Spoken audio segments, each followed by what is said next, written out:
We are happy to have former Foreign Affairs Minister Lloyd Axworthy join the program today. He's been talking about Donald Trump and the comments we're hearing from the U.S. President about Canada. Mr. Axworthy also has his memoirs out right now titled Lloyd Axworthy, My Life in Politics. A good read, I will say. Mr. Axworthy joins us in studio. Good to see you again. Thank you for being here. Nice to be here, Michael. Thank you. You know, I want to start here with that article that you co-wrote with former Justice Minister Allan as well as Carleton University professor Michael Manulak. And you write of Donald Trump, his demeaning treatment of Canada and its prime minister, from his coercive threat of 25% tariffs to his mendacity and inconsistency in justifying those tariffs to his repeatedly stated annexation fantasies, cannot be regarded as anything other than a hostile act. Right. Is that being alarmist? I think it's being Paul Revere. It's calling for a wake-up in this country. We have been so used for so long to having certain basic assumptions about our relationship with the United States. It has always been one that we occupy the same rock in the world. We have to get along. But in the last 20 or 30 years, we've increasingly increased our dependency on everything, military, security, economics, trade. And all of a sudden we're realizing you can no longer count on that. I mean, he's become a predator and using, quote, U.S. power to make a deal that's a win-lose. Lose for us, win for them. And I think that means that we've really got to change the way we think and the way we act.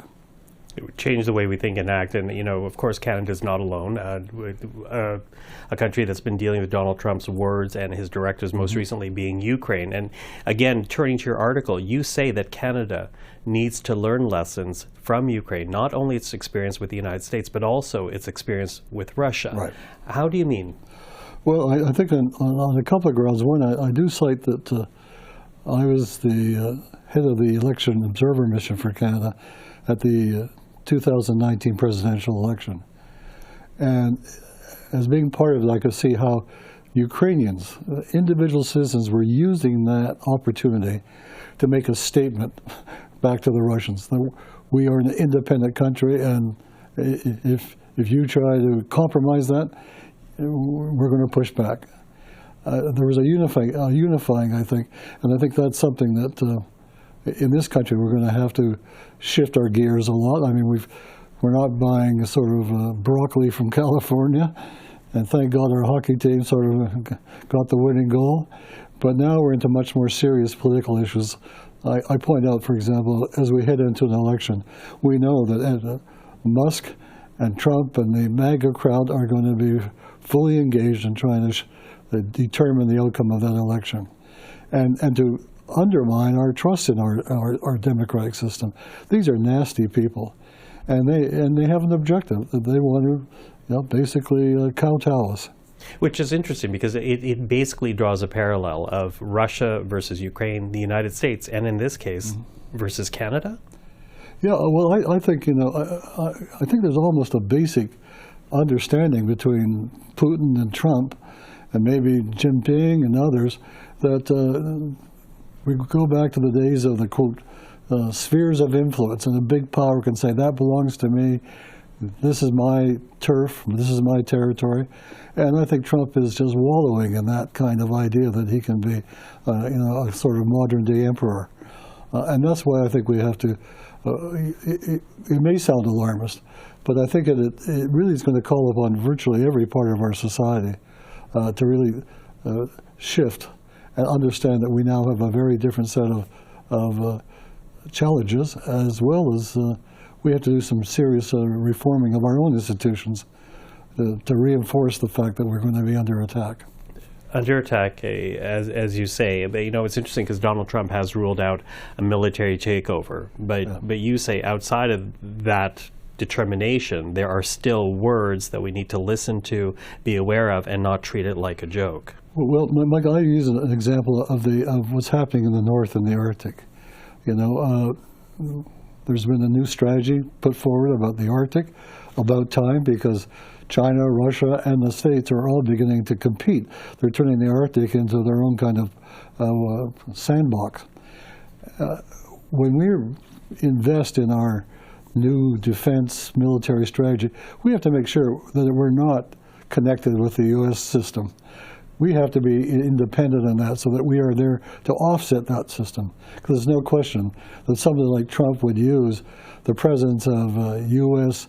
military activity in the Arctic to his benefit, to get the minerals, to push us around. So we're going to have to start thinking directly, and there's such a mindset, and I say that here in Ottawa, that everything begins and ends in Washington. It doesn't anymore. It's going to have to end up with friends in Europe, with Mexicans, with Arctic power, other Arctic countries. We're going to have to really be very agile in our diplomatic sort of redirection. Okay, agile, as you say, and Canada does have a number of free trade agreements with different regions, different countries. We're part of the United Nations. Canada is part of the Francophonie, part of the Commonwealth of Nations.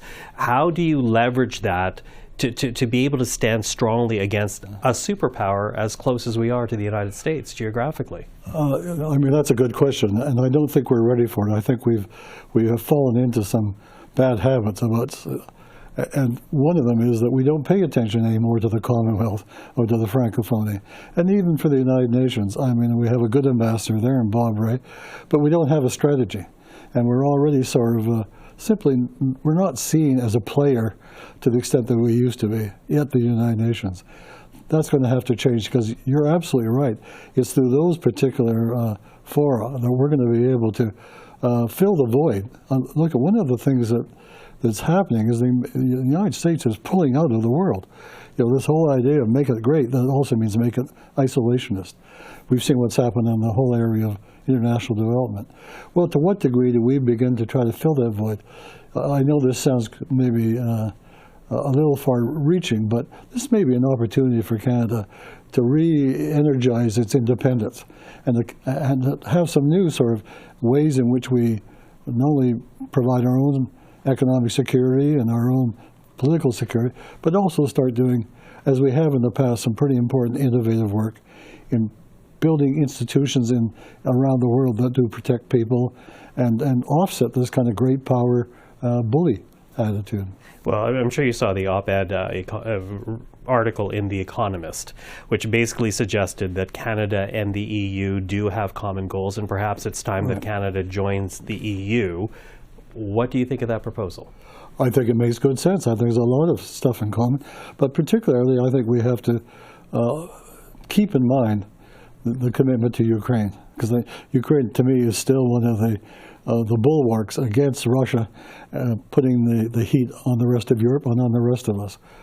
And that means, I think, that we have to up our game. I promoted in the article I wrote, maybe we should be signing a defense agreement with Ukraine.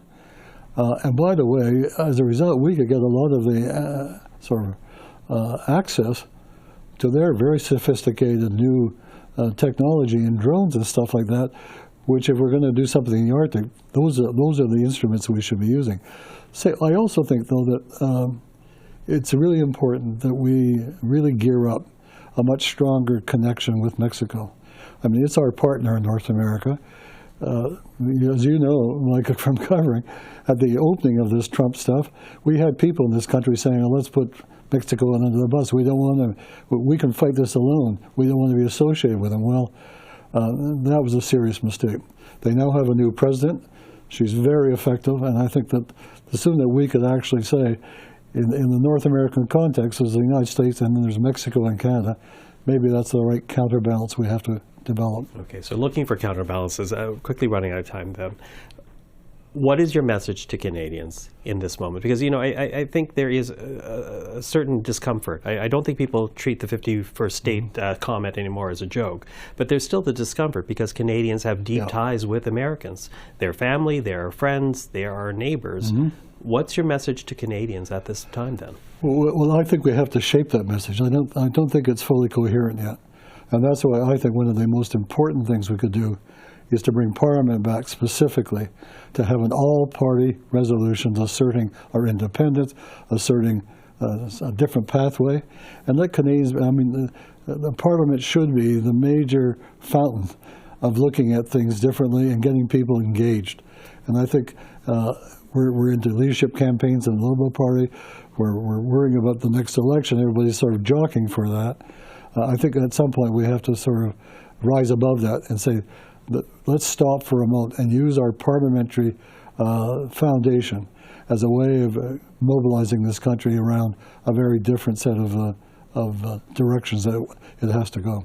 Well, certainly a lot of deep thought happening right now over our relationship with the United States. Mr. Axworthy, I always appreciate the time. Thank you. Thank you for having me, Michael. Great. And Lloyd Axworthy was Foreign Affairs Minister in the Chrétien government. His memoir is out now. It is titled Lloyd Axworthy, My Life in Politics. We spoke about it recently in an episode of Profile, and you can watch it on our website, cpac.ca, and on our YouTube channel.